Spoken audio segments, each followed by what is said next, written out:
Hello, everyone. Thanks very much for coming to this session today. I'm going to talk to you about the work that I've been doing over the last 5 years, trying to make sense of the Islamic State's propaganda. So make sense of these videos that it produces, make sense of why it is as violent as it is. I want to start by first showing you this. This is Telegram. This is the platform of choice for the Islamic State at the moment. So everything that follows in this presentation, all of the data, all of the primary sources, it all comes from this network of disseminated channels on Telegram. Obviously, there's loads of different functionalities and loads of people who aren't jihadists using Telegram. But at the moment, at least, this is far and away the most important platform for it. I'm going to very, very quickly try and give you a whistle-stop tour or a deep dive into the Islamic State's approach towards propaganda. So why it makes propaganda, what its own literature tells us about its use of propaganda. A really useful lens for understanding it is a book that was published offline in Iraq, written by the organization, published offline in Iraq a few years ago, and then published online on Telegram back in 2016. The next video, there's a few videos in this presentation, no gory stuff, but the next video just gives you a sense of what this book is. It shows you very quickly how the Islamic State kind of venerates media work. And the video itself is called Media Operative Euromujahid 2. So it's all about raising propaganda work to the same level as actually fighting on the front lines. ضابط وصابر يا همام واقرأ على الدنيا السلام هذا زمان العاديات إلى العدا فإلى الأمام ضابط وصابر يا همام واقرأ على الدنيا السلام هذا زمان العاديات إلى العدا فإلى الأمام نعم الشهادة فانتشر عطر الهدى بالالتحام وبغ الحياة كريمة وادعس على الموت الزؤام تلقى الجنان قد انطوت تحت البيارق والحسام فابغ الشهادة طالبا فردوس هل That's just the title of the video. الأعلام طال تلقى الجنان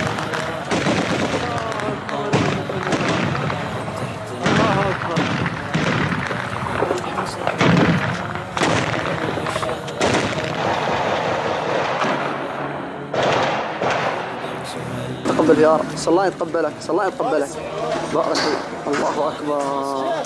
So that's just a very short clip of a video that lasts about 20 minutes. And it goes on to explain. It has a guy from the Salahuddin province media office essentially explaining why propaganda is so great in a way that no other jihadist group has done before. So it's really quite revolutionary stuff.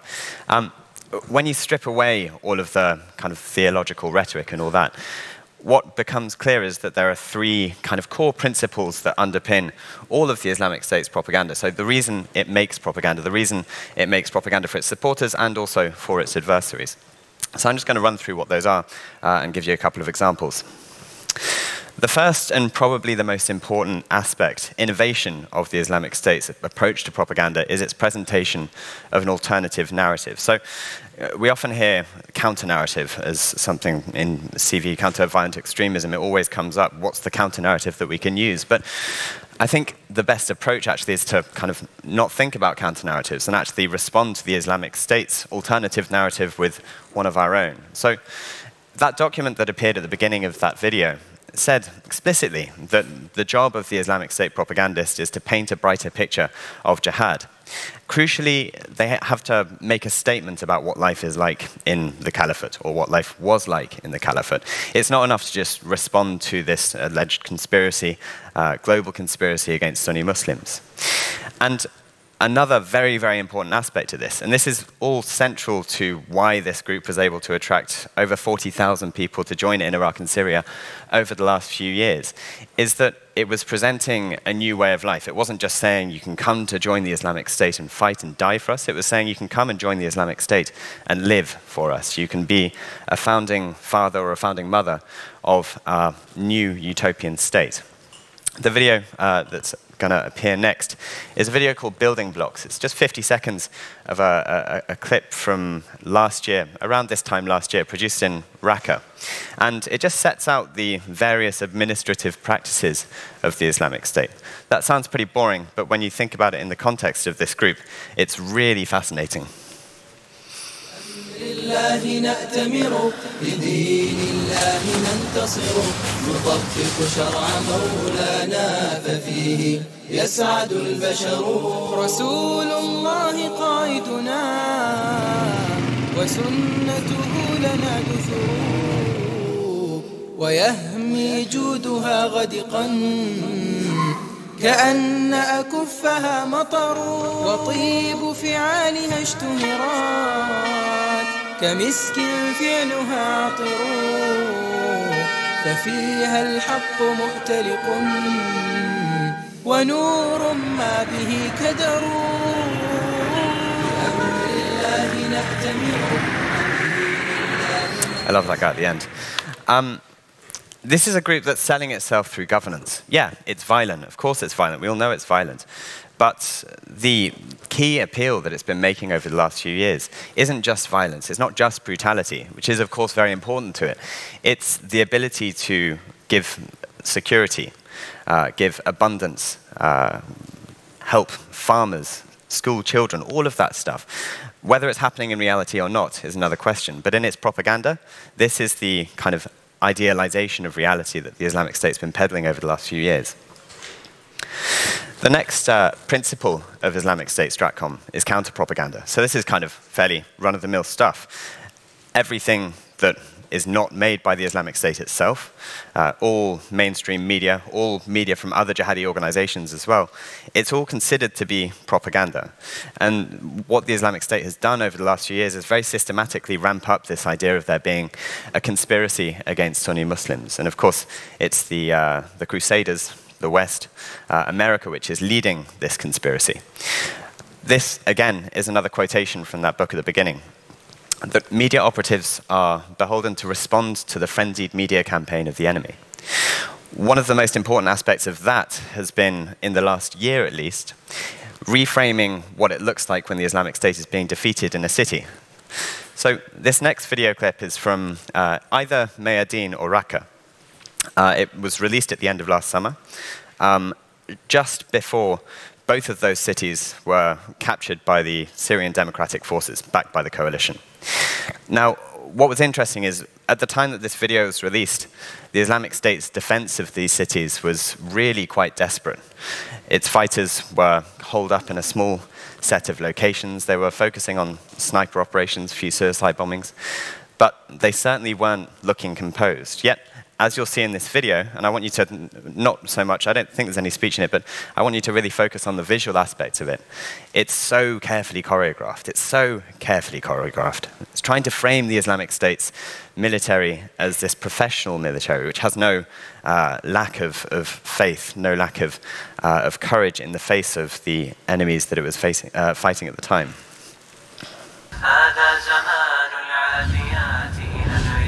إلى الأمام رابط وصابر يا همام واقرأ على الدنيا السلام هذا زمان العاديات إلى العدا فإلى الأمام نعم الشهادة فانتشر عطر الهدى بالالتحام وبغي الحياة كريمة ودعس عليه.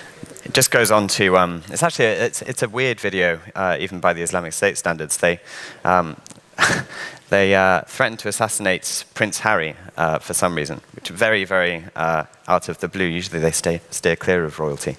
But what is interesting is they never actually wear this stuff. And there were certainly not vehicles like that involved in the defense of Raqqa or Mayadeen at the time this video was released. It's all about, again, creating this idealization of what it is to live and to fight for the Islamic State.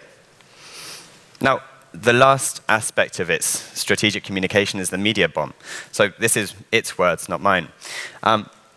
This is all based on the concept that everything that angers the enemies of Allah is a form of jihad. So that's, again, another quotation from that booklet. And it's derived from this dead Saudi jihadist cleric who essentially said that, yeah, you can fight the kuffar, you can fight the disbelievers physically, but you shouldn't just stop there. You can wage psychological warfare against them as well. And this is something that the Islamic State has done in a way that no other jihadist group has done before. Of course, you've got groups like Al-Qaeda really trying to do it, focusing on terrorism as an act of propaganda of the deed, a way to communicate resolve with few other tactical goals. But the way that the Islamic State has done it has been, again, professionalized. It's been revolutionized. It's run with a concept that others have thought about, but never really achieved the same effect from. So when I talk about this, I think it's essentially offensive information warfare. Whether we're talking about a terrorist attack in Barcelona, as you'll see in this next video here, how they communicated about that, or even the videos of Jihadi John Mohammed Wazi standing on side a hill beheading someone. The way those were packaged to be viral, the way they were packaged to be essentially media bombs, a way to really violently reach into households all over the world, brand the Islamic State in a way that it's not been branded before. But the problem is these attacks require just everyday items, just a car, no guns or explosives. And with so little planning required, it can be hard to spot them and stop them. Screams and panic tonight on Barcelona's most famous pedestrian street. 13 people are dead after a vehicle plowed into a crowd. إن أغلق الطواغيت في وجوهكم باب الهجرة فافتحوا في وجوههم باب الجهاد واجعلوا فعلهم عليهم حسرة. Si no puede hacer la hijra al Estado Islámico, el jihad no tiene fronteras. So that kind of video is fairly stereotypical in the way that the Islamic State communicates in the aftermath of a terrorist attack. The Arabic that you heard in the middle of that was Abu Muhammad al-Adnani. He was killed in August 2016 in a drone strike in northern Syria. But the quotation that they used is one which is very, very famous now and has come to characterize what the Islamic State is doing both in Syria and Iraq and elsewhere. It's essentially a way to recalibrate the priorities of its war to focus on the enemies of Islam outside of the caliphate rather than focusing on the state-building project. So he says that if the tyrants close the door to hijra, so hijra is traveling to join the Islamic State in Syria and Iraq, if the tyrants close the door to hijra to you, then it is upon you, O supporter of the Islamic State, to open the door to jihad on them. So essentially, if you can't come out here, wage jihad back in your home countries. And this has kind of become the key trope that is defining the Islamic State's communication today. Now, this is a picture of Raqqa. There's another photograph from a few years earlier showing a very similar scene, but it was black flags of the Islamic State rather than the yellow and green flags of the Syrian Democratic Forces. I think what we're looking at now is a new dawn in the Islamic State's history. It's not going anywhere. Materially, yes, it may have been defeated, but ideologically, I think you can make the case that it's potentially more powerful than it's ever been before. The brand is certainly more dispersed across the world. It's had years of being able to demonstrate that it can not only talk the talk, but walk the walk too. And the years' worth of propaganda that it's been producing, they won't just be forgotten. I mean, sure, you can take them off YouTube, you can take them off Facebook and all that stuff, but there will be other places on the internet where you can find all of that. And that will be the lifeblood of the Islamic State moving forward. Yes, the proto-state building project, the education, the agriculture, the markets, all of that stuff, that may have been put on the back burner for now, but they've got all of the footage, the archival footage they need to, again, hark back to this golden age well, a new golden age of Islam. And I think that as it refocuses its attention elsewhere, terrorism will be increasingly important to it as a way to show that, yeah, it may have lost all of this territory, but actually it remains a group that is potent. It remains the right group to be a member of. And this is because the Islamic State is trying really, really hard to keep the people who have been fighting for it for the last few years, to keep them on side. So it needs to constantly try to motivate them. If it does continue on this trajectory, I think we are looking at a new phase in global terrorism, one which is potentially more violent and more indiscriminate. And I wish I could finish on a more positive note, but maybe we can pull something out in the Q&A to make us all a bit less miserable. Thanks very much.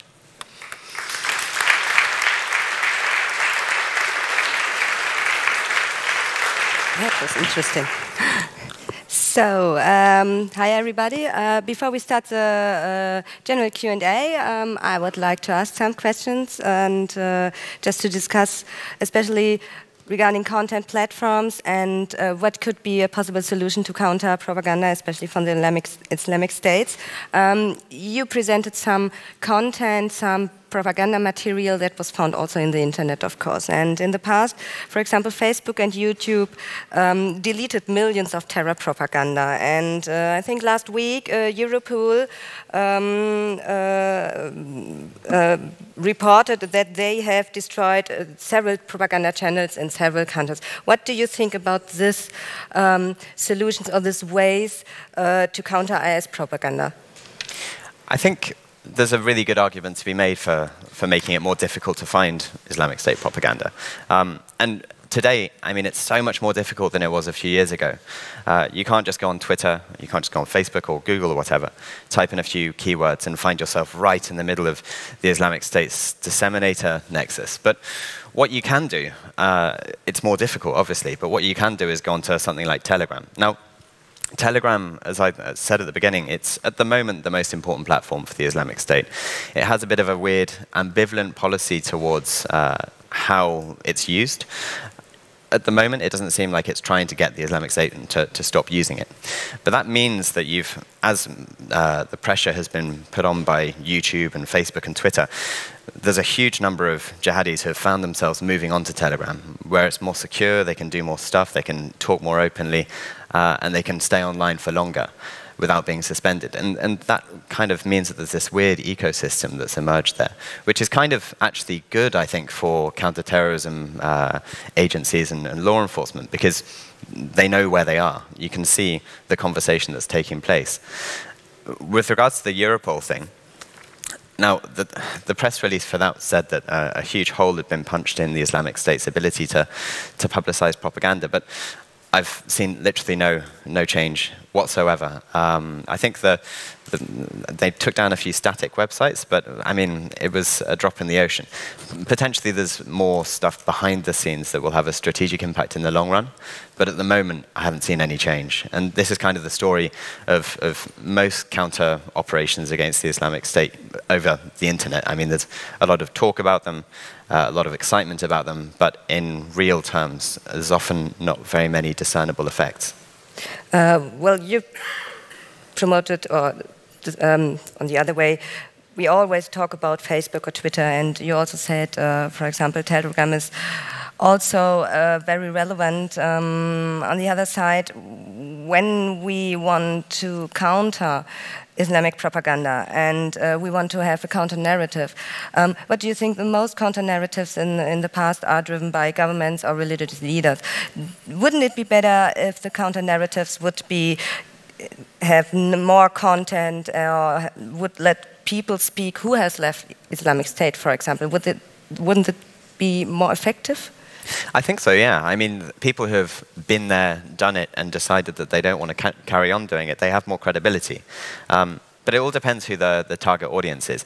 I do think that when governments have tried to do counter-narrative stuff in the past, it's not been very good. But that's because they're not used to making propaganda. I kind of think that governments shouldn't bother because it is just too toxic an area to get involved in. I think there's much better counter-narrative, alternative narrative stuff that can be done offline, not through making flashy videos, but through just good social work, by giving people a sense that they are part of society and kind of trying to cut away at the things that make fertile recruitment pools for groups like the Islamic State. There's a video produced by, I can't remember what it was called, the State Department's Counter-Stratcom agency that just focused on the Islamic State a few years ago. It's changed its name now and actually changed a lot about it. But this video is kind of the prototypical example of why governments should really steer clear of trying to engage in the narrative space with the Islamic State. It was called Welcome to ISISland, and essentially it just pulled together some of the most brutal executions that the Islamic State had done, put them all, spliced them together into a nice video, and then uploaded it onto YouTube. And I mean, this is exactly what the Islamic State wants. I mean, they love their brutality. And they had the State Department making a video that got over 100,000 views. I think it's the only counter-narrative video to get over 100,000 views. And I think it was more by people who are glorifying the violence rather than being shocked by it. Well, in the past, we also see that the Islamic State changed its strategy, its media strategy, all over the years. And they are very active. They have good community management. They are very good digital communication people. So maybe what can we learn from the Islamic State? Is there something we can learn, how they work, how they promote, and how they do the propaganda in the digital world? Well, I think one thing you can learn, but so if you look at the last few years' worth of Islamic State propaganda, yeah, there's a load of theology in there, and ideology is very important to the group. Islam is kind of weaved into as much stuff as possible. But the core appeals that it's making, the core promises that it's giving out to the people who live it's ruling over, or people who are prospective members, they're mainly rational. They're things like security, economic wealth, agricultural abundance, an ability to be educated. The community aspect of it is very important as well. And I think that perhaps all of these flashy videos have been something of a red herring to people who are trying to counter it, because I think we're getting distracted by the quality and not thinking enough about the substance.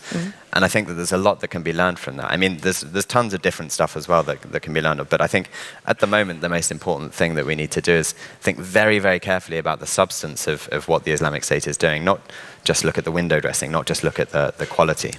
Okay.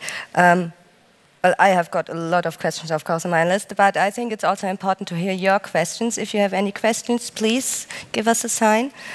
So I will start. Oh, yes. Thank you.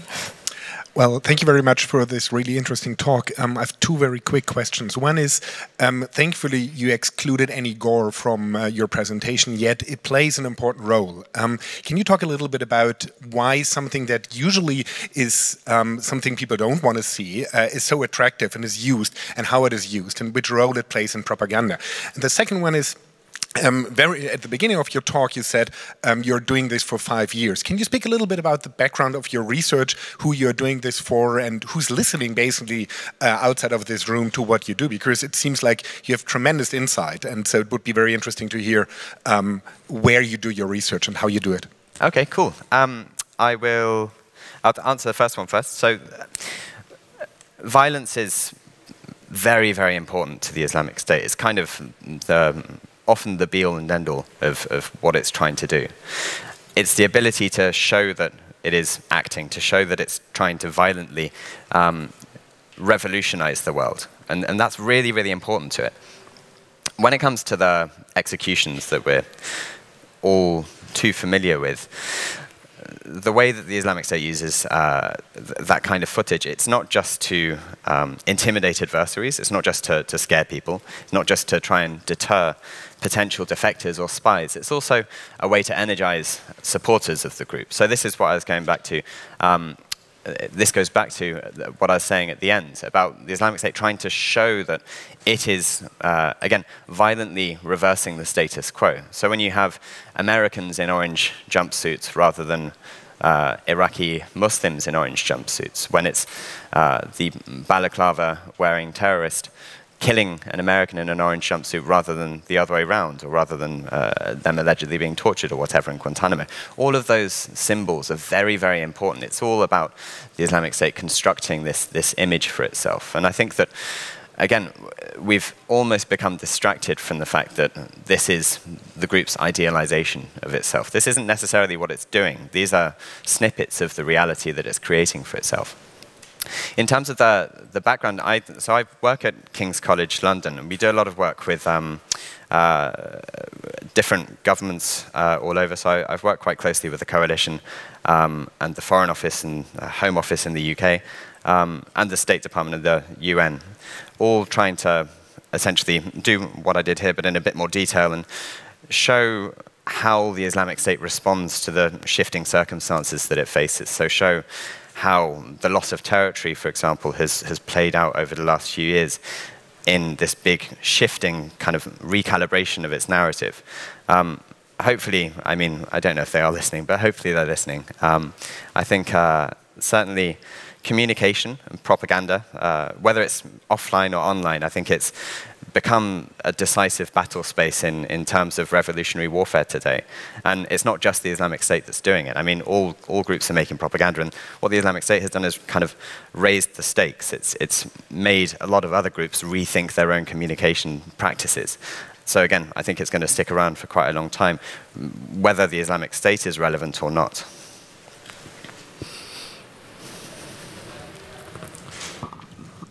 Hi, thank you, first of all, for your presentation. I was just wondering about the question of vocabulary we use in the coverage of the Islamic State, because there has been this discussion about whether we should even use the words that they kind of give us. And in France, I think they switched it so they only use the word Daesh. And I was just wondering if you think, basically what you think about this discussion, if it's even worth our time, or what kind of role you think the vocabulary plays.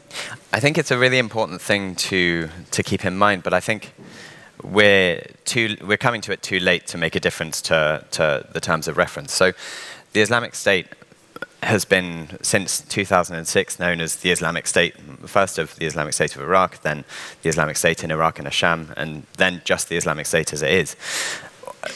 It's interesting because, and I've often thought about this, Al-Qaeda, which is obviously had been the most notorious jihadist group before the Islamic State popped out of, well, appeared to pop out of nowhere. It's always been referred to with that Arabic term, which means the base, basically, the base. Yeah, I think the base works. So it seems a shame, a great shame actually, that the Arabic hasn't been the preferred way to refer to the Islamic State, because that would have fewer connotations if it was just a dawla rather than the Islamic State. And I think there would be that separation, but I think it's just too late. Referring to it as Daesh is, I mean, I think it's good that governments are doing it, but I don't think it's a silver bullet that's going to actually cause any harm to the group. I've seen people on Telegram, Islamic State supporters on Telegram, kind of moaning about being called Daesh and saying that's not our name, we shouldn't be referred to as that. But I don't think it's anything more than a mild irritation for them. But I think it's still something that's really important to keep in mind, because I think it's healthy to constantly remind ourselves that this group is kind of co-opting the religion of Islam and doing lots of weird stuff with it in a way that any extremist group could do the same with Christianity as well. But to constantly remind ourselves that, yeah, it may be calling itself the Islamic State, but actually it is just a political movement which is using Islam to justify a whole bunch of things. But that doesn't necessarily mean that it's implementing any true version of Islam. Okay, thank you very much. Unfortunately, we don't have time for any more questions. Can we have a round of applause for our speakers, please?